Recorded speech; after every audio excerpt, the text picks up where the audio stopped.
Bueno, gloria a Dios. Bienvenidos una vez más, hermanos. Gusto de verlos.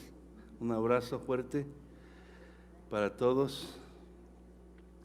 Estamos, ¿verdad?, agradecidos con el Señor por su misericordia que es nueva cada día y el poder, ¿verdad?, venir a su casa para alabarle como pueblo de Dios, para poder compartir su palabra, seguir creciendo en el conocimiento de Él y aprovechar cada día, hermano, porque su palabra, ¿verdad?, como mucho lo hemos enfatizado, nos dice que todo creyente ahora, ¿verdad?,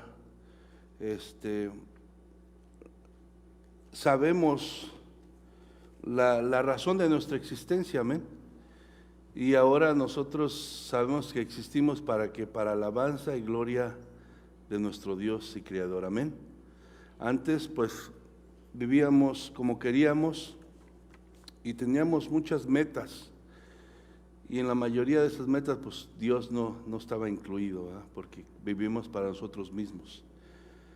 Pero una cosa nos enseña su palabra, ahora que tenemos el conocimiento, ¿verdad?, de esta verdad que se nos ha revelado, es que vivimos para la gloria de Dios. Tenemos un propósito, nuestro existir, ¿verdad?, en este mundo tiene un propósito, ¿verdad?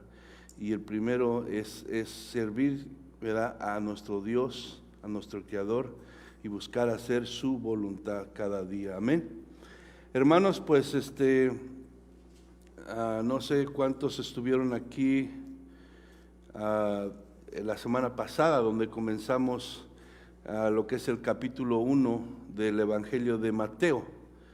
Hemos empezado este Evangelio de Mateo y dimos la introducción. Después, la semana pasada estuvimos en el capítulo 1, verso 1 al 17, ¿verdad?, donde hablábamos sobre la genealogía de Jesucristo. Pero ahora vamos a estar del Mateo capítulo 1, verso 18 al 25. Y el título de la enseñanza de hoy es el nacimiento virginal del Mesías. El nacimiento virginal del Mesías. Y vamos así a leer del versículo 18 al 25 para dar comienzo. Y dice la palabra en el nombre de Jesucristo. El nacimiento de Jesucristo fue así. Estando desposada María, su madre, el nacimiento de Jesucristo fue así. Estando desposada María, su madre, con José, antes que se juntasen, se halló que había concebido del Espíritu Santo. José, su marido, como era justo y no quería infamarla, quiso dejarla secretamente. Y pensando él en esto, he aquí un ángel del Señor le apareció en sueños y le dijo: José, hijo de David, no temas recibir a María tu mujer, porque lo que en ella es engendrado del Espíritu Santo es, y dará a luz un hijo, y llamará su nombre Jesús, porque él salvará a su pueblo de sus pecados. Todo esto aconteció para que se cumpliese lo dicho por el Señor por medio del profeta, cuando dijo: he aquí una virgen concebirá y dará a luz un hijo, y llamará su nombre Emmanuel, que traducido es Dios con nosotros. Y despertando José del sueño, hizo como el ángel del Señor le había mandado, y recibió a su mujer, pero no la conoció hasta que dio a luz a su hijo primogénito y le puso por nombre Jesús. Vamos a orar. Padre, te damos gracias en esta tarde. Pedimos, Señor, bendigas tu palabra. Pido que sea tu Espíritu Santo el que dirija mi mente, mi lengua, Señor, mi corazón, y que me ayudes a compartir tu verdad tu verdad que no cambia, tu verdad que sigue siendo la misma y que sigue teniendo el poder para transformar las vidas y los corazones, Señor. Pido en el nombre de Jesús que abras nuestra mente, nuestro corazón, quites todo estorbo, todo aquello que pueda traer distracción, quita todo dolor, Señor, quita toda angustia, quita toda ansiedad, Señor, y que podamos poner atención a tu palabra en esta tarde, Señor. Háblanos, queremos oír tu voz en lo más profundo de nuestro corazón. Ayúdanos, Señor, a escucharte y enséñanos a través de tu palabra, Señor, tu verdad que hace libre, tu verdad que trae esperanza, tu verdad que hace que nuestra fe crezca, tu verdad, Señor, que nos afirma en la fe, Padre. En el nombre de Cristo Jesús me pongo en tus manos y que la gloria y la honra, Señor, siempre, siempre sea solo para ti. En el nombre de Cristo Jesús te damos gracias, Señor. Amén y amén. Bueno, hermanos, entonces, ¿verdad? Solamente como un poco de introducción. Como les digo, la semana pasada veíamos del versículo 1 al 17, donde decíamos que Mateo, al escribir este evangelio, se dirige no solamente, pero sí principalmente al pueblo judío. O sea, no solamente es para ellos, pero principalmente, hermano, este evangelio de Mateo va dirigido para los judíos. Entonces, ¿cuál era el objetivo de Mateo, el autor de este evangelio? ¿Verdad? Su objetivo es comprobar que Jesús es el Rey y es el Salvador que por tanto tiempo el pueblo de Israel había estado esperando. Ese es el objetivo principal de Mateo, ¿verdad?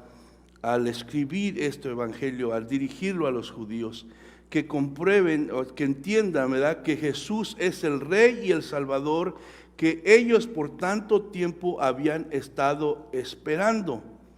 ¿Y qué hace Mateo para lograr este objetivo que él tiene? Bueno, veíamos la semana pasada que Mateo comienza con la genealogía de Jesús, que es su descendencia, de dónde proviene Jesús. Entonces, ¿qué intenta con esto Mateo? ¿Verdad? Pues intenta demostrar, ¿verdad?, que Jesús desciende de la línea real, ¿verdad?, del rey David. Por lo tanto, a Jesús le pertenece el trono que Dios había prometido a David, ese trono que sería firme, estable y eterno, ¿verdad? Y hablábamos de esa promesa que la vemos allá en segunda de Samuel, capítulo 7, por allá el verso 12 en adelante, donde Dios a través del profeta le hace esta promesa al rey David, donde le dice que su reino, ¿verdad?, iba a ser un reino firme, iba a ser eterno. Entonces, otra cosa que hablábamos, ¿verdad?, también hablábamos de la importancia de la genealogía o de la descendencia, ¿verdad?, para los judíos, que es algo muy importante. Para nosotros, pues tal vez no tenga ninguna importancia más en nuestros tiempos, ¿verdad? Lo más que a veces queremos saber es quién era mi abuelito o mi bisabuelo, ya de ahí nos olvidamos. Pero para los judíos era algo muy importante, ¿verdad?, saber de su descendencia, por muchas razones, y lo explicamos algunas de ellas, ¿verdad? Entonces, a través, ¿verdad?, de comenzar Mateo con la genealogía de Jesús, no solamente quiere dejar claro que Jesús es el Rey prometido a Israel, sino también es el, ¿verdad?, en el que se cumplen todas esas promesas que se le hicieron también a Abraham, que es el padre del pueblo hebreo, ¿verdad? Y Dios le hizo promesas a Abraham. Entonces Mateo intenta comprobar que Jesús es el Rey prometido, pero que también en Jesús se cumplen todas esas promesas que le fueron hechas a Abraham, ¿verdad? ¿Cuáles eran esas promesas? Decía, Dios le prometió que de su descendencia vendría, ¿a quién? El Mesías, y que sería bendición para todas las naciones. Esa promesa había hecho Dios. Entonces Mateo está intentando de comprobar, demostrar a través de empezar con la genealogía de Jesús, que en Jesús se cumplen las promesas a David, como también se cumplen las promesas que Dios le hizo a Abraham. Entonces, veíamos que aún la descendencia de Jesús, hermano, aparte de dejarnos ver que Jesús es rey y que Jesús cumple las promesas que se le hicieron a Abraham, también veíamos algo muy, muy especial que nos es también, nos abarca a nosotros y nos es de grande bendición, y es la razón por la cual tú y yo estamos aquí. ¿Qué veíamos? ¿Verdad? Que en esa descendencia vemos la gracia de Dios por todos lados. ¿Por qué? Porque en los nombres que están incluidos en esa genealogía, en esa descendencia, vemos unos nombres que si a ti y a mí nos hubieran preguntado a los demás, nunca hubieran estado ahí. Nunca hubieran estado ahí, ¿verdad? Los hubiéramos marginado. Pero vemos la gracia de Dios y cómo el plan de Dios se desarrolla y se lleva a cabo, aún por medio de muchos obstáculos que se pusieron, y también de alguna manera incluye a gente pecadora, a gente que a nuestros ojos dijeran no califica. Vemos dentro de esa descendencia a gente que no era judía, gente que era gentil. Vemos a prostitutas, habíamos de eso. Vemos a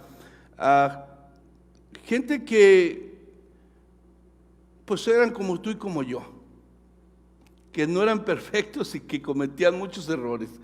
Y hablamos también de David, y hablamos de Abraham, que aunque se decía que David era conforme el corazón de Dios, sabemos las cosas tan tremendas que hizo David, que pecó, que adulteró, que mató.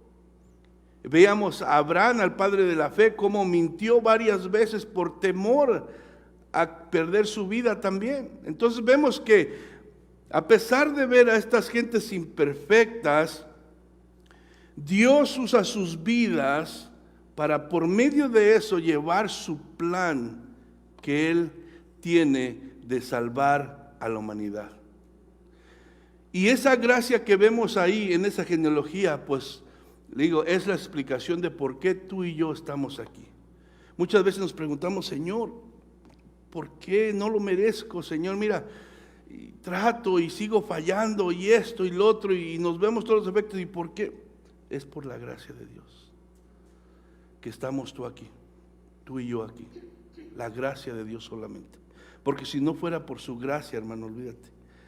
Pero entonces veíamos eso también en la genealogía, y le damos muchas gracias a Dios, como les digo, porque por esa gracia de Dios que se ha extendido hacia el ser humano, es que tú y yo podemos estar aquí todavía levantando nuestras manos, alabando a Dios, exaltándole, diciendo que somos parte del pueblo de Dios, parte de la iglesia de Dios, solamente por su gracia, hermano. Porque si fuera como esos que dicen, bueno, 3 fallas y para afuera, ya estuviéramos fuera, ¿eh?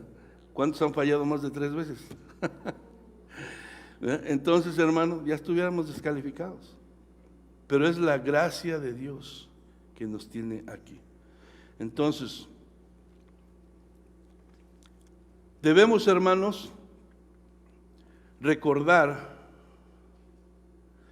que para la fe cristiana es fundamental, hermano, tener bien claro que Jesús, en su venida a este mundo, fue 100% humano y 100% divino. ¿Verdad? Es otra de las cosas que vamos a estar viendo ahora. Hemos visto entonces que Jesús es el Rey prometido. En Jesús se cumplieron las promesas a Abraham. Pero algo bien importante que también tenemos, hermano, que tener bien claro, ¿verdad? Para nuestra fe cristiana, algo que es muy fundamental, y es que Jesús, hermano, en su venida a este mundo fue 100% humano y 100% divino. Humano quiere decir que vino y se encarnó. Se metió en un cuerpo, ¿verdad? Como el tuyo y como el mío. Pero a la misma vez también Él fue 100% divino. Él siguió siendo Dios. Es muy importante que tengamos eso bien claro. Quiere decir que Dios se encarnó. Y para eso, hermano, Mateo, después de haber comenzado con la genealogía de Jesús, para demostrar, como le digo, la autenticidad de Jesús como rey, como el rey prometido, en términos humanos, lo presenta como hijo de David y como hijo de Abraham. Pero Mateo, ahora, en el pasaje que vamos a estar estudiando ahora, ¿verdad? A través del nacimiento virginal de Jesús, tiene como objetivo ahora demostrar que la deidad de Jesucristo. Ese es su objetivo ahora en este pasaje. Demostrar la deidad de Jesucristo. O sea, que Jesucristo es Dios mismo. Ahora, hermanos, esta verdad doctrinal, como les digo, es muy importante y muy fundamental para todo creyente, para todo verdadero creyente. ¿Por qué? Porque nuestra fe, hermano, está fundada sobre esto. Si no entendemos esto, si no creemos esto, hermano, pues el fundamento de todo lo demás que creemos queda bailando. Amén. Entonces, esta verdad doctrinal que se enseña en la palabra de Dios es muy importante y muy fundamental para la fe cristiana. ¿Por qué? Hermano, si Jesús hubiera sido el producto de una relación sexual entre una mujer y un hombre humanos, como en el caso de cada uno de nosotros que estamos aquí, ¿verdad? Nosotros somos el producto de una relación sexual entre un hombre y una mujer que fueron nuestros padres, y de ahí venimos tú y yo, ¿verdad? Pero si Jesús hubiera sido el producto de una relación sexual entre una mujer y un hombre humano, como el caso de cada uno de nosotros, entonces estaríamos, ¿verdad?, perdiendo el tiempo aquí nosotros, en este momento. Estaríamos perdiendo nuestro tiempo. Pues Jesús no fuera Dios. Entonces, si Jesús no fuera Dios, no tuviera ningún poder para salvar del pecado y la condenación al ser humano. No tuviera ningún poder. Entonces, la Biblia vendría a ser, hermano, como cualquier otro libro de historia, y se perdería toda esperanza de salvación para la humanidad. Vemos la importancia de esta doctrina, es fundamental que nosotros la entendamos y la creamos, porque es fundamental para nuestra fe cristiana. ¿Por qué? Porque eso, hermano, querría decir que Jesús también tendría una naturaleza pecaminosa, como tú y como yo. Entonces, acompáñenme a Romanos 5:12. Si Jesús hubiera nacido producto de una relación entre un hombre y una mujer, tendría una naturaleza pecaminosa como tú y como yo, por lo cual sería imposible que Él pudiera ser el Salvador de los pecadores, como lo declara aquí su palabra. Romanos capítulo 5, verso 12, ¿qué dice? Por tanto, como el pecado entró en el mundo por un hombre, y por el pecado la muerte, así la muerte pasó a todos los hombres, por cuanto todos, ¿qué? Pecaron. Pero Jesús, la palabra nos dice que fue hombre 100% y Dios 100% nunca pecó. ¿Por qué? Porque en Él no estaba esa naturaleza pecaminosa que está en ti y en mí. ¿Por qué? Porque Él es obra, como leíamos, de un acto sobrenatural donde por el poder de Dios, por medio del Espíritu Santo, fue concebido. Amén.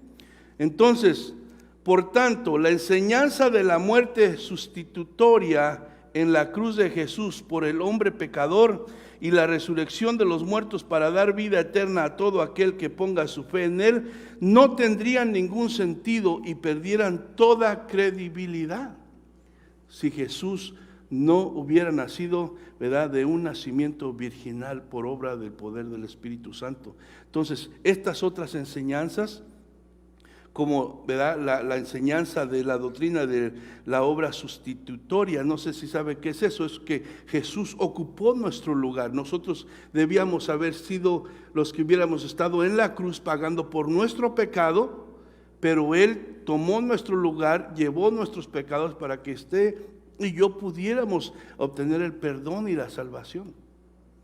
Pero si Él no hubiera nacido, como dice su palabra aquí, de un nacimiento virginal, y fuera hombre o producto, hijo o producto de la relación de un hombre y una mujer, seres humanos como tú y como yo, entonces todo esto también se cayera. Estas doctrinas no tuvieran, ¿verdad?, ningún peso, ningún sentido. Se perdiera toda credibilidad en ellas. Entonces, para el cristiano verdadero, hermano, para el cristianismo verdadero, hay doctrinas fundamentales y hay doctrinas secundarias. Por ejemplo, ¿qué es una doctrina, verdad, fundamental? La doctrina de la deidad del Espíritu Santo. Hay personas que piensan que el Espíritu Santo solamente es una fuerza. Y la Biblia nos enseña que el Espíritu Santo es ¿qué? Es Dios. Es la tercera persona de la Trinidad. Entonces, la doctrina, hermano, de la deidad, que dice que el Espíritu Santo es Dios, es fundamental para nuestra fe. No podemos nosotros, ¿cómo le diré? No podemos discutir eso. Esa es una verdad que no tiene, ¿cómo le diré?, lugar para discutir eso. Es una verdad que la Biblia nos muestra y es fundamental para nuestra fe cristiana. Ahora, ¿cuál es otra? La doctrina de la sustitución, como que estábamos hablando ahorita. Cristo es el Cordero de Dios que tomó el lugar que nos correspondía a nosotros como pecadores en la cruz. Está la doctrina de la justificación, solo por la fe en Jesús. El sacrificio de Jesús es suficiente y no necesita de las obras de nadie para poder, ¿verdad?, perdonar nuestros pecados y justificarnos delante de Dios. Está la doctrina, como lo que estamos hablando ahorita, del nacimiento virginal de Jesús. Todo esto, hermano, son doctrinas fundamentales, hermano, fundamentales para todo cristiano. Ahora, hay otros puntos secundarios y no son fundamentales, los cuales permiten diferentes formas de interpretación sin afectar lo fundamental de la fe cristiana. ¿Cuál es un ejemplo de eso?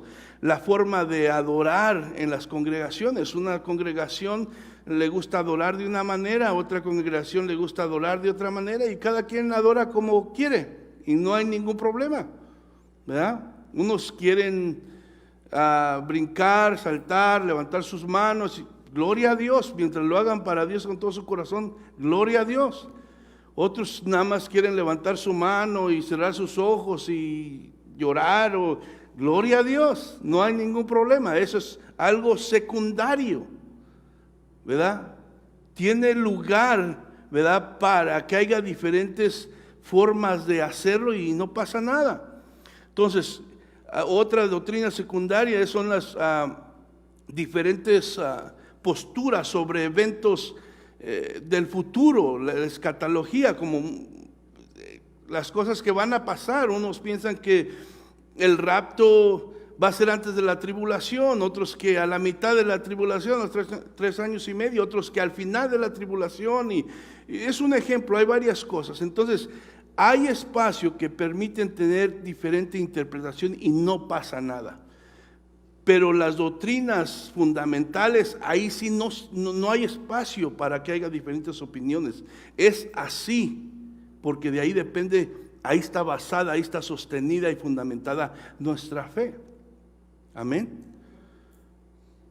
Entonces, si tú no crees eso, si no crees que Jesucristo nació, ¿verdad?, virginalmente, por el poder del Espíritu Santo, entonces estás negando la deidad de Jesucristo. Y si niegas la deidad de Jesucristo, entonces todo lo demás. Y hay sectas que así lo hacen, muchos que no creen que Jesús es Dios, los testigos de Jehová, y podríamos nombrar muchos otros que no creen que Jesús es Dios y niegan su deidad. Y eso no es de ahorita, eso desde el principio de los comienzos de la iglesia. Vemos, más adelante vamos a ver cómo Juan ataca esas ideas, esos pensamientos, donde la gente se resiste a creer en la deidad de Jesús y lo ve solamente como un buen hombre tal vez, pero niega su deidad. Entonces, si Jesús se niega como Dios, entonces, como le digo, hermano, estamos perdiendo el tiempo aquí. Pero lo fundamental, la base, el cimiento de nuestra fe cristiana, hermano, está en creer que Jesús fue 100% hombre, pero también 100% Dios. Amén. Entonces, se puede debatir, como le digo, sobre estos puntos secundarios, pero tratándose de las doctrinas fundamentales, no hay negociación, no hay espacio para negociar en nada. La esencia, hermano, entera del cristianismo depende de que Jesús es Dios en carne humana. Si Jesús no nació de manera virginal, milagrosamente por la obra del Espíritu de Dios, entonces todo lo demás respecto a que Jesús vino a salvar es cuestionable. El apóstol Juan es tajante respecto a esta verdad fundamental. Si me acompañan, vamos a 1 de Juan capítulo 4, verso 1 al 3. Primera carta de Juan, capítulo 4, verso 1 al 3. Y digo, aquí vemos que el apóstol Juan es tajante respecto a esta verdad fundamental y no da espacio para ninguna negociación. Y hace dos equipos, o eres o no eres. Amén. Dice, amados, no creáis a todo espíritu, sino probad los espíritus, si son de Dios. O sea, quiere decir, no le hagas caso a todo mundo que hable como que está hablando de parte de Dios. Fíjate lo que está diciendo, ¿verdad? Si está diciendo la verdad. Dice, si son de Dios, porque muchos falsos profetas han salido por el mundo. En esto conoced, dice el Espíritu de Dios. Reconozcan esto si es de Dios o no es de Dios, como quien dice. Todo espíritu que confiese que Jesucristo ha venido en carne es de Dios. Todo espíritu que confiese que Jesucristo ha venido en carne es de Dios. Y todo espíritu que no confiesa que Jesucristo ha venido en carne, ¿qué dice? No es de Dios. Y ese es el espíritu del anticristo, el cual vosotros habéis oído que viene y que ahora ya está en el mundo. Entonces, hermano, como dice el versículo 2, en esto conoced el Espíritu de Dios. Todo espíritu que confiesa que Jesucristo ha venido en carne, o sea que Dios se encarnó y que fue humano, esa es la verdad de Dios. Si se sale de ahí, entonces es, hermano, mentira del diablo, porque está negando esta verdad fundamental para nuestra fe como creyentes. A través de la historia, hermano, de la iglesia, hay muchos que se han levantado en oposición a esta verdad. y se niegan a creer en la deidad de Jesucristo y rechazan la verdad bíblica que enseña que Dios se encarnó en un cuerpo humano para venir a llevar a cabo su plan de salvación. No aceptan a Jesús como Dios. Pero vamos a ver qué nos dice Colosenses. Colosenses capítulo 2, versos 9 y 10.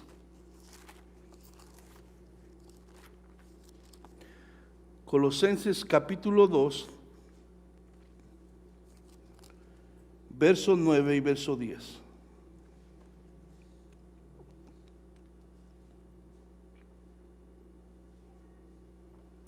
Me dice con un amén cuando tenga. Dice el 9, porque en él habita corporalmente ¿qué? Toda la plenitud de ¿qué? De la deidad. Y vosotros estáis completos en él, que es la cabeza de todo principado y potestad. Pero el versículo 9 habla de la deidad de Jesucristo. Está hablando porque en él habita corporalmente toda la plenitud de la deidad. Jesucristo era 100% hombre, pero también 100% Dios. Por tanto, hermano, podemos ahora entender la importancia de lo que Mateo quiere probar al comenzar su evangelio con estas dos partes tan importantes. Veíamos, como les veíamos la semana pasada, hay 4 evangelios: está Mateo, está Marcos, Lucas y Juan. Y todos comienzan de manera diferente porque van dirigidas sus cartas, ¿verdad?, a diferentes grupos de personas con diferentes objetivos. Es una misma verdad vista de diferentes ángulos y con el objetivo de alcanzar diferentes, ¿verdad?, personas y formas de pensar.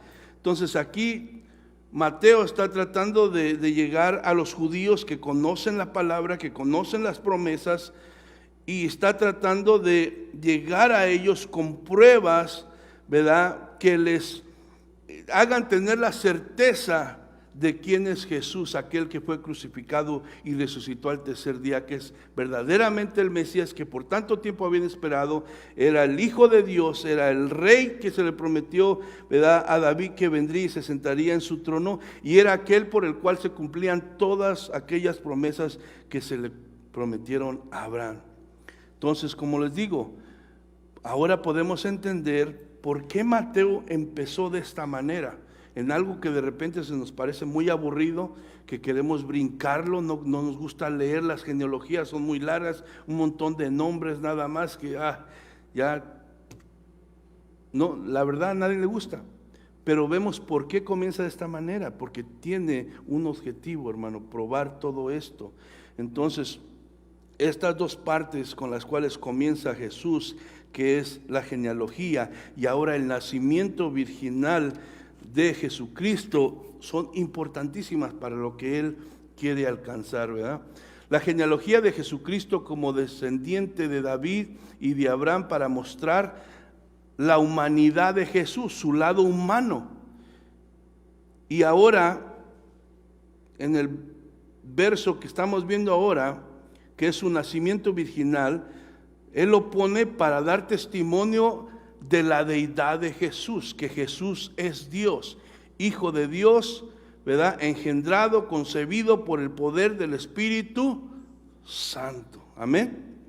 Ahora vamos para atrás a donde comenzamos otra vez, Mateo, y verso 18 al 20, capítulo 1, verso 18 al 20.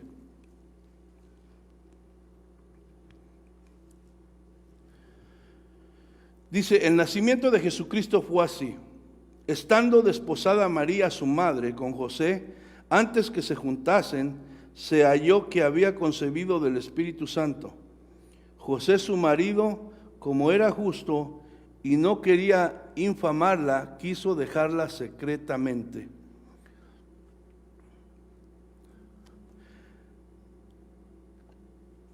Y pensando él en esto, he aquí un ángel del Señor le apareció en sueños y le dijo: José, hijo de David, no temas recibir a María tu mujer, porque lo que en ella es engendrado del Espíritu Santo es. Entonces, hermano, el nacimiento de Jesús fue el producto del poder sobrenatural de Dios. Este es el punto, hermano, que Mateo quiere enfatizar, que Jesús no fue engendrado con la participación de un varón humano. No fue, ¿verdad?, un hombre el que dio la semilla para que María quedara embarazada, sino fue una obra sobrenatural y poderosa a través del Espíritu Santo de Dios, tal como Dios lo había dicho que pasaría a través del profeta Isaías. Si va conmigo ahí a Isaías capítulo 7, verso 14, donde Dios, a través del profeta Isaías, ¿verdad?, da esta profecía sobre el nacimiento de Jesús, ¿verdad?, por medio de una virgen.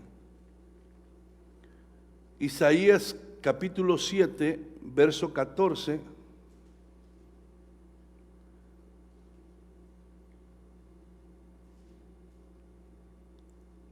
Amén.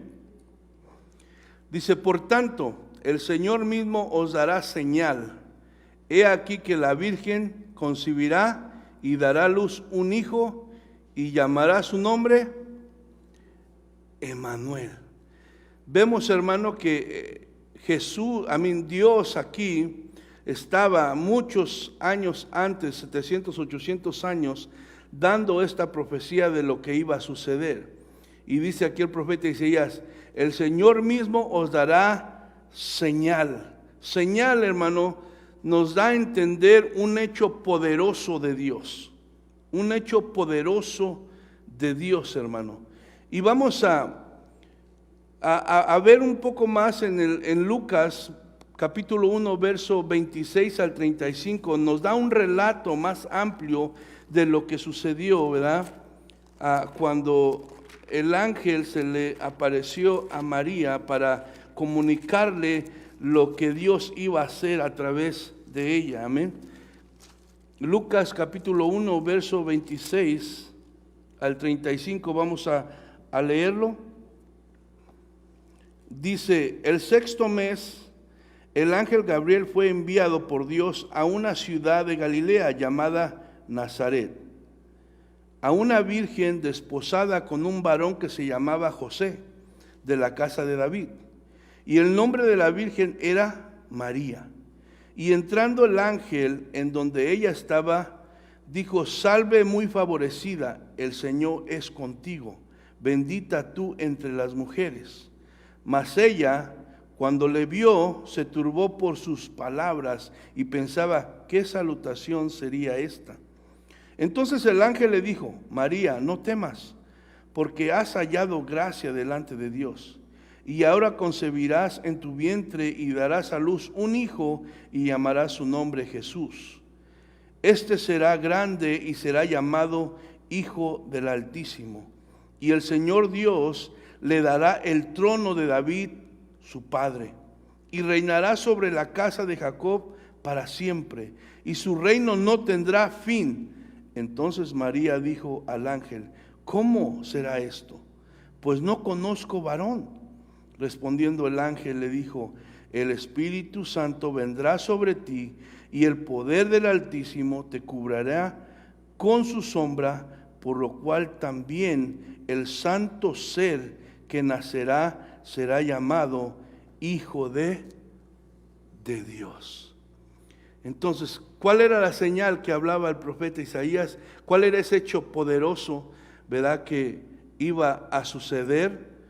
Pues eso, hermano, para nosotros como humanos es algo imposible de imaginarnos. ¿Cómo alguien, verdad, una virgen, una mujer que no tiene relaciones con un hombre puede quedar embarazada? ¿Verdad? Es algo que está fuera de nuestra capacidad de entender. Pero por eso es que Dios dijo que daría una señal, o sea, un hecho poderoso, algo que solamente Dios puede hacer. Esa era la señal, que una virgen, una mujer, no estando casada, no teniendo relaciones sexuales con un hombre, iba a quedar embarazada, y ese embarazo, ese bebé, iba a ser el producto del poder sobrenatural del Espíritu Santo de Dios, que iba a caer sobre ella, y ese hijo iba a ser ahora el Hijo de Dios, que iba a venir a este mundo a salvar al pecador. Dice: estando desposada María, su madre. ¿Qué quiere decir eso? Bueno, estaba comprometida, ella y José estaban comprometidos para casarse, pero todavía no estaban casados y todavía no vivían juntos. Pero ese compromiso era como un contrato, no es como los días de ahora. Era como un contrato que se hacía, que duraba, ¿verdad?, como un año antes de celebrar la boda, ¿verdad? Y entonces durante ese año, aunque no estaban viviendo juntos, ¿verdad?, ya el compromiso era como que ya estaban casados. Amén. Y la única manera de poder salir de ese compromiso era teniendo un divorcio legalmente. Entonces, hermano, lo que le sucedió a María no fue algo fácil, ¿verdad? Imagínese usted, póngase en su lugar, especialmente que su reputación como mujer, no nada más su reputación, lo que le pasaba a una mujer cuando adulteraba, ¿qué decía la ley? Que la mataran a pedradas. No era algo fácil para ella. Pero vemos, hermano, que María era una mujer temerosa de Dios, una mujer que se sometió a la voluntad de Dios y que creyó, una mujer de fe. Obviamente, hermano, ellas estaban familiarizados con esto, aunque le cayó de sorpresa, pero ellos estaban familiarizados porque ellos escuchaban a través de los que enseñaban, ¿verdad?, los maestros que enseñaban en ese tiempo, les hablaban de las profecías, de las promesas y todas esas cosas. Entonces, de alguna manera estaban ellos familiarizados. Entonces, era una mujer de fe que, aunque tenía todos estos riesgos, y yo creo como ser humano le pasaron todas estas cosas por la cabeza, ella se dispuso a someterse a la voluntad de Dios y creyó que Dios estaba en control de todo. Amén. ¿Y qué decimos de José? ¿Verdad? También para José fue algo difícil, hermano, el poder, ¿verdad? ¿A qué hombre le gusta que lo traicionen? Es una humillación, es un golpe al orgullo del hombre. Entonces es una vergüenza. Y José, pero dice la palabra que José era un hombre justo, un hombre que temía a Dios. Y antes de pensar en la venganza, antes de pensar en decir, bueno, voy a acusarla y que reciba su merecido, él amaba de todos modos a María, y lo único que pensó, cómo salirse del asunto sin causarle, ¿verdad?, ningún daño a ella. Pero mientras él estaba pensando todo esto, hermano, pues el ángel se le apareció. Entonces, a veces uno lee estas cosas muy rápido, pero eran seres humanos como usted y como yo, hermano, que nos pasan todas estas luchas por la cabeza. ¿Y qué voy a hacer, verdad? Y ese deseo de venganza, tal vez a veces, pero la Biblia dice que era un hombre justo, un hombre temeroso de Dios, un hombre que pensaba más, ¿verdad?, en los demás, en este caso en María, en su reputación, en el daño que le podía causar esto, que aún en él mismo, ¿verdad? Entonces, hermano, vemos que pasan por esto, pero era parte, ¿verdad?, de lo que Dios había planeado para cumplir su propósito. Entonces vemos que en el versículo 18, ¿verdad?, al 20,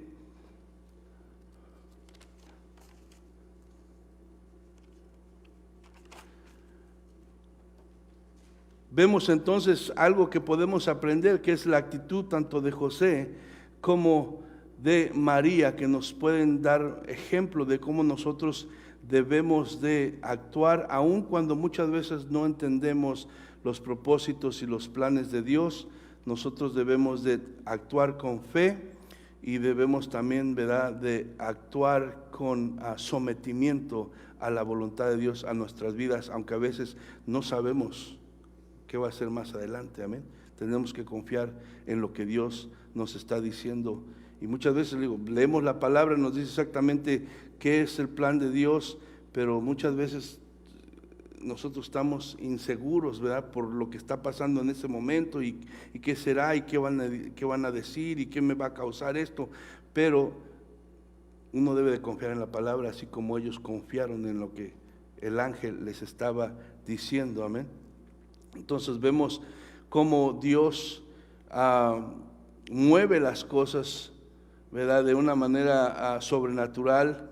Está la intervención de los ángeles, ¿verdad?, donde les dicen no temas porque no tengas miedo, lo que vas a ser engendrado en tu vientre es de parte de Dios, ¿verdad?, y va a ser por medio del Espíritu Santo y va a ser llamado Hijo de Dios. Y Dios mismo, hermano, si vamos a Hebreos capítulo 1, verso 5.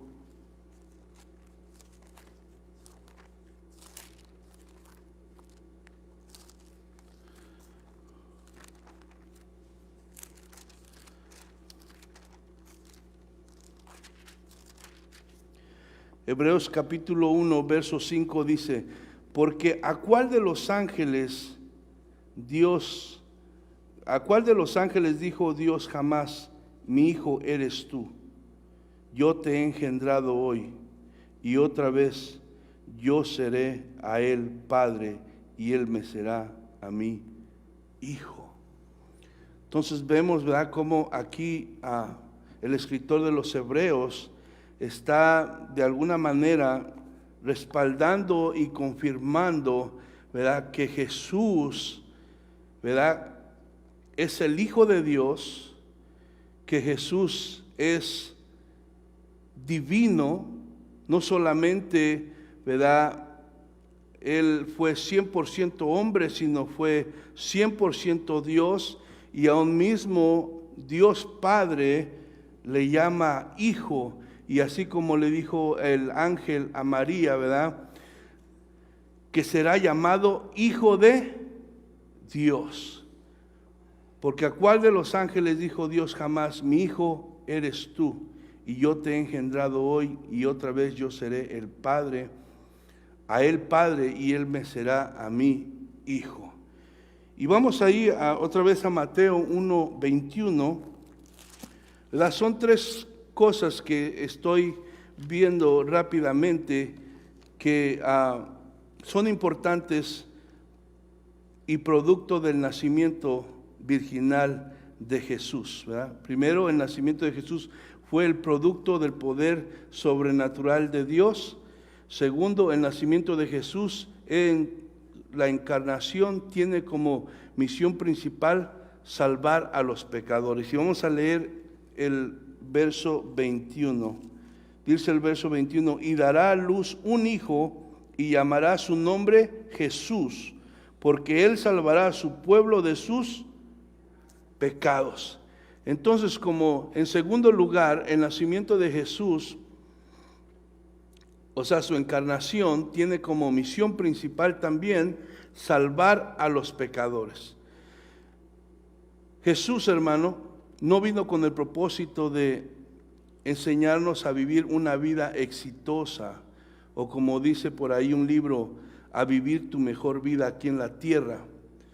La misión principal de Jesús al encarnarse es salvar al pecador de la condenación del pecado y librarlo de la muerte eterna, ¿verdad? Ese es el segundo, ¿verdad?, propósito que vemos aquí con el nacimiento virginal de Jesús y encarnarse, meterse en este cuerpo humano. Es su misión principal, es salvar a los pecadores. Obviamente cuando tú vienes a Jesús, empiezas a obedecer su palabra, obviamente hay un ejemplo que seguir que te va a ayudar a vivir mejor en esta vida. Y tal vez también coseches bendiciones materiales a causa de la obediencia, ¿verdad? A causa de hacer mejores decisiones. Pero ese no es el propósito principal de la encarnación de Jesús y de venir a este mundo, ¿verdad?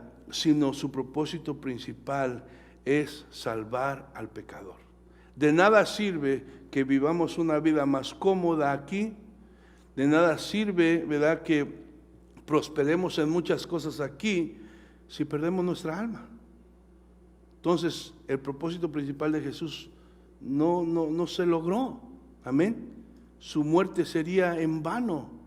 El venir y humillarse y meterse en un cuerpo humano como el tuyo y como el mío hubiera sido en vano. No, Él viene, ¿verdad?, principalmente a salvarnos, a ofrecernos perdón de pecados, a ofrecernos justificación delante de Dios, a ofrecernos ese, ¿verdad?, derecho de pasar con Él la eternidad. Eso es la misión principal que Él tiene.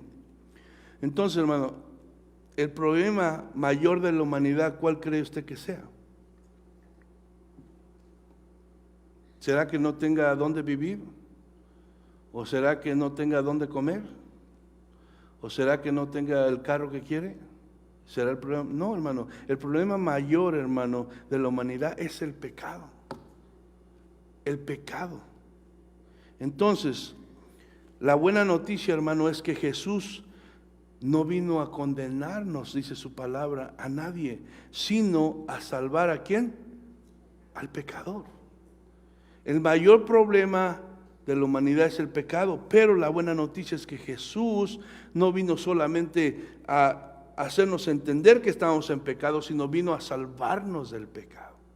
Ese es su propósito principal, esa es su misión al venir a este mundo, porque puede decir, de tal manera amó Dios al mundo que dio a su Hijo unigénito para que todo aquel que en Él cree no se pierda, mas tenga vida eterna. Ese es el corazón de Dios, salvarnos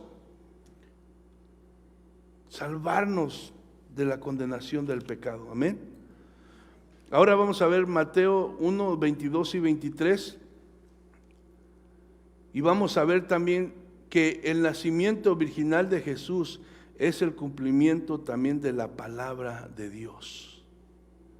En tercer lugar, el nacimiento virginal de Jesús es el cumplimiento de la palabra de Dios. Verso 22 y 23 dice: todo esto aconteció para que se cumpliese lo dicho por el Señor por medio del profeta cuando dijo: he aquí una virgen concebirá y dará a luz un hijo y llamará su nombre Emmanuel, que traducido es Dios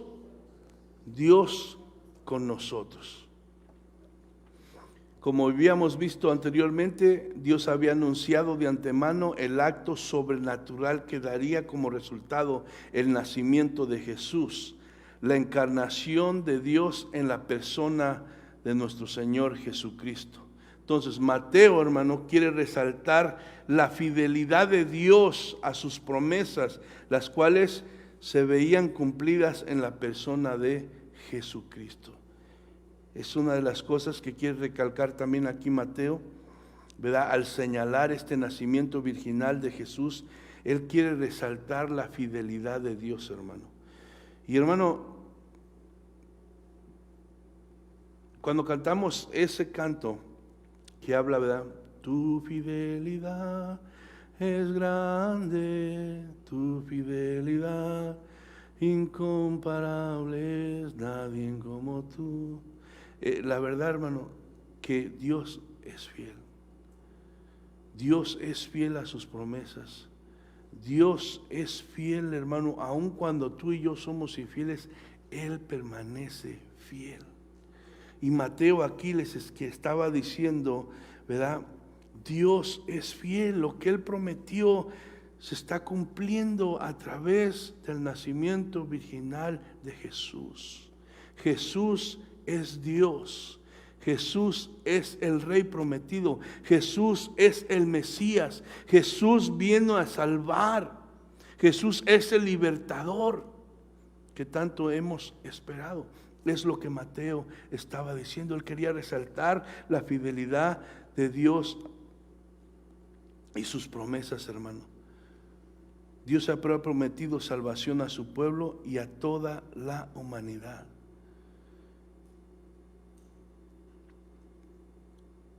Y hermano, la fidelidad de Dios es tan grande que Él mismo, hermano, bajó a este mundo. Era la única manera. Y de una manera milagrosa y sobrenatural, hermano, se hizo, como dice su palabra también, en forma de hombre, para que tú y yo pudiéramos tener esta esperanza que ahora tenemos en Cristo Jesús. A veces, hermano, uno no toma verdaderamente con la importancia de lo que es esto de la fidelidad de Dios en sus promesas.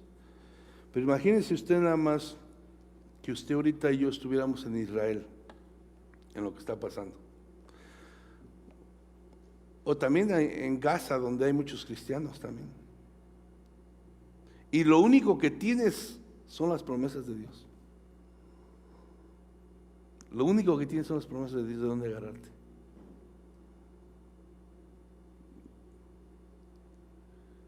Pero hermano, en esos momentos es donde pueden experimentar, hermano, la gloriosa experiencia de ver la fidelidad de Dios.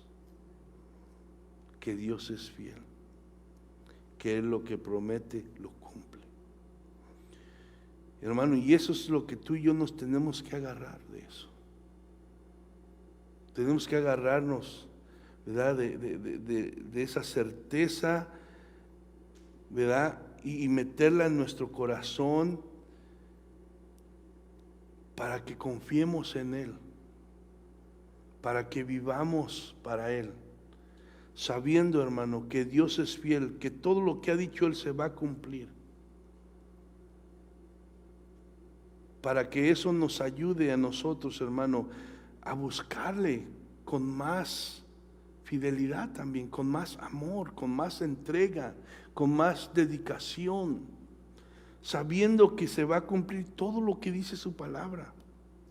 Todo, aunque lo creamos o no lo creamos, su palabra se va a cumplir. Digo, hay muchos que ponen en duda todo lo que dice su palabra aquí. Pero eso no para de que se haga lo que Dios ha determinado y ha dicho.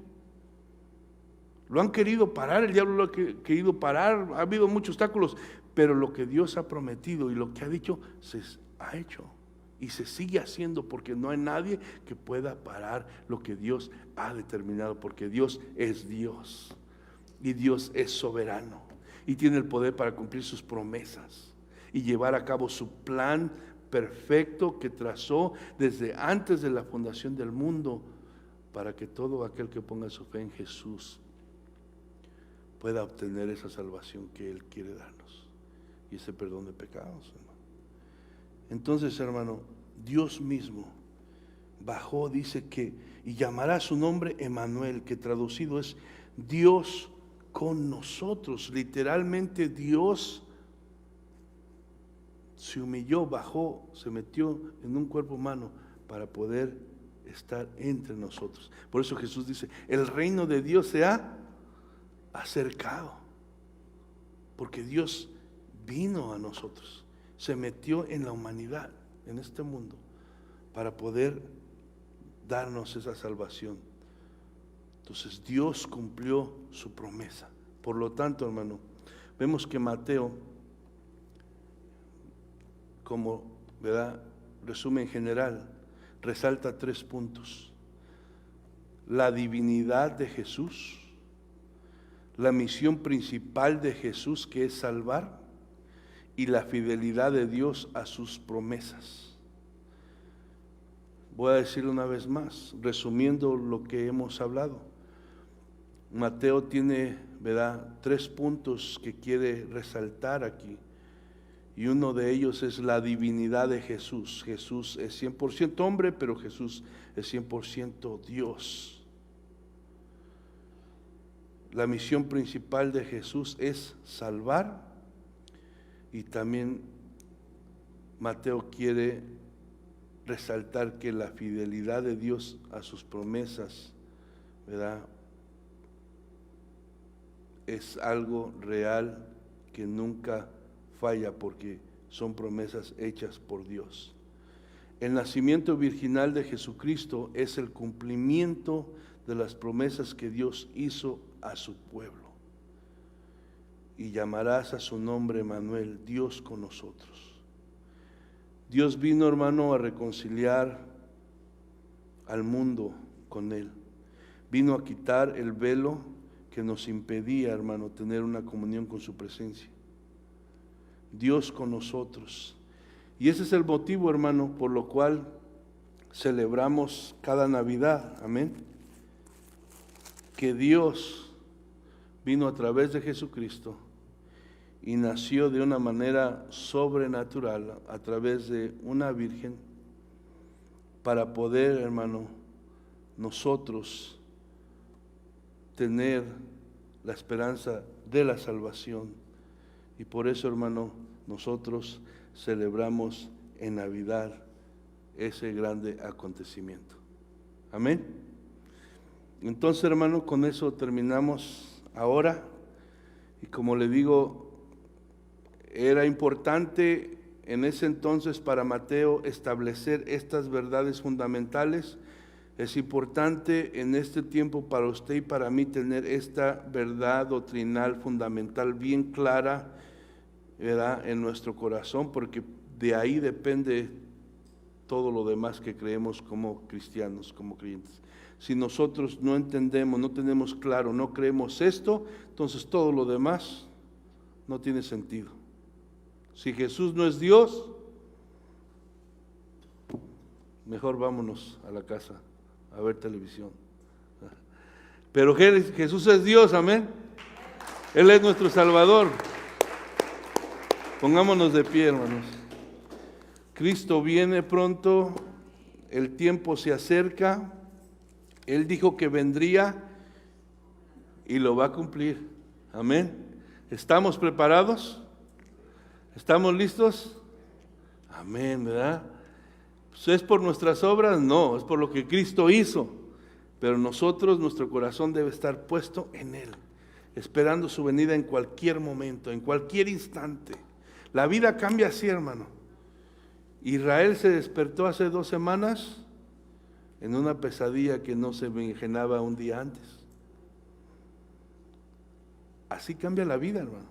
Ahorita tú y yo tenemos planes para mañana, el viernes, lo que sea.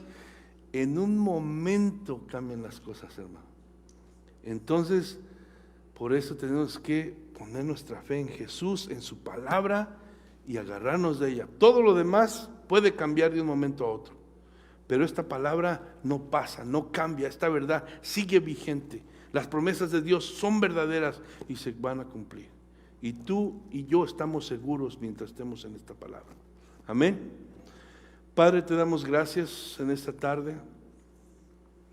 Te agradecemos, Señor, poder compartir tu verdad entre nosotros. Gracias por tu Espíritu Santo, Señor, que se mueve en medio de tu pueblo, se mueve en nuestros corazones. Pedimos, mi Dios, que estas verdades, mi Dios, en tu palabra, Señor, podamos entenderlas, comprenderlas, creerlas, agarrarlas en nuestro corazón, Señor, porque es la mayor seguridad que nosotros podemos tener, Padre. La vida cambia constantemente. No hay seguridad en este mundo, no hay seguridad ni el dinero, ni la fama, ni las posesiones, ni el trabajo, ni nada, Señor, pueden darnos la seguridad que solamente está en tu palabra, Señor, que tu palabra nunca cambia. Ayúdanos a poner nuestra confianza en ti, Padre. Ayúdanos a buscarte de todo nuestro corazón. Ayúdanos a conocerte más, porque tu misma palabra nos enseña que en los últimos tiempos habrá muchos engañadores, Señor, muchas falsas doctrinas, muchas cosas que parecerán buenas que vienen de ti, pero en realidad, Señor, son mentiras, son engaño, que solo tienen el propósito de desviar el corazón de tu pueblo, distraerlo. Pero yo te pido en el nombre de Jesús que nos ayudes, Señor, a buscar tu palabra, a escudriñar tu palabra, y que tu palabra sea revelada por tu Espíritu Santo y sea esa luz que nos guíe, que nos dirija, que nos guarde, Señor, para que nuestro corazón esté donde debe estar, Señor, en ti. En el nombre de Cristo Jesús te lo pido, Dios, ayúdanos a buscar, mi Dios, cada día de ti a través de la oración, a través de leer tu palabra, a través de congregarnos, a través de amarnos los unos a los otros, Señor. Ayúdanos a no desmayar, ayúdanos a Señor, perseverar. Que nada, Señor, nos aparte del amor a ti, que nada robe el gozo de tu salvación, sino que, mi Dios, nuestra fe y nuestra confianza esté en ti cada día, mi Dios. Y cuando nuestra fe desmaye, cuando nos sintamos débiles, Padre, ayúdanos, Señor. Danos fuerzas por medio de tu Espíritu. Recuérdanos tu palabra por medio de tu Espíritu, Señor. Anima nuestros corazones por medio de tu Espíritu, para que sigamos adelante con nuestra mirada puesta en ti, mi Dios. En el nombre de Jesús reconocemos que te necesitamos, Dios. Sin ti no podemos nada. No sabemos qué será mañana, Señor, pero sí sabemos que tú has prometido estar con nosotros hasta el fin del mundo. Sabemos, Señor, que tú estás entre nosotros, que nunca nos dejas solos, Señor. Aun cuando nosotros mereciéramos tal vez que te apartaras de nosotros, tú nunca te apartas de nosotros, Señor. Siempre estás listo para extender tu misericordia, tu gracia y tu amor a nuestras vidas. Gracias, Señor, por ser tan bueno, por ser tan bondadoso, por ser tan paciente con nosotros. Bendice a tu pueblo, bendice a cada uno de mis hermanos y ayúdanos, mi Dios, a seguir perseverando en la fe, Padre. Pedimos, Señor, por lo que está pasando en Israel, por tu pueblo. Pedimos, Señor, que tengas misericordia de ellos. Pido, Señor, que el bien, Señor, triunfe sobre el mal. Pido, Señor, que todo aquello que es para destrucción, que es diabólico, que, Señor, no proviene de ti, no prospere, y que seas tú, Señor, mi Dios, obrando con tu verdad y tu justicia en todo lo que está sucediendo, Padre. Te pido en el nombre de Jesucristo que le dé sabiduría a los líderes, sabiduría para hacer decisiones conforme tu voluntad, conforme tu propósito, Señor. Y que todos aquellos que están sufriendo, Señor, encuentren consuelo, encuentren fortaleza, encuentren refugio, encuentren ayuda en ti, Padre. Te lo pido en el nombre de Cristo Jesús, Señor. Te lo pido en el nombre de Jesús. Los ponemos en tus manos y te damos gracias a ti, Señor, en el nombre de Jesús. Amén, Señor. Dios bendiga.